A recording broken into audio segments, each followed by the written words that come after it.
Hindi ko kailanman pinangarap maging isang pulis noon, ngunit ginabayan ako ng tadhana sa landas na ito. Isang tawag na mas mataas sa sarili ko ang naghatid sa akin dito at sa kaloob-looban ko.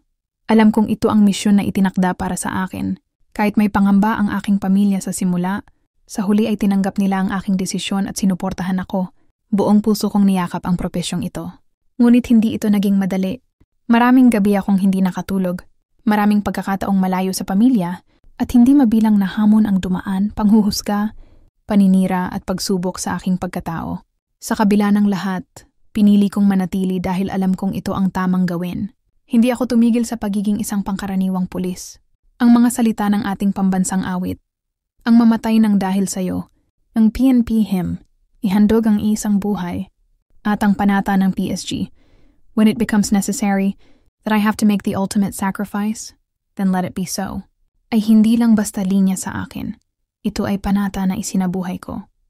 Ngunit darating ang oras na ang apoy ng isang mithiin ay unti-unting humihina. Ang sigla at alab na dating nagbigay halaga sa bawat sakripisyo ay tila nawawala na. Kaya gaya ng isang relasyon, minsan ay mas mabuting magpaalam habang may natitira pang respeto. Alis ako ng taas, no? Dala ang dignidad at pagmamalaki na minsan akong nagsilbi ng tapat. Sa aking mga kapwa alagad ng batas, naway pag-ingatan kayo ng Diyos sa bawat misyon na inyong haharapin. Ang bawat isa sa atin ay may sariling landas, at ito na ang dulo ng aking paglalakbay bilang isang pulis. Sa aking mga naging pinuno, tagapagturo, kasamahan, at kapatid sa serbisyo, taos puso akong nagpapasalamat.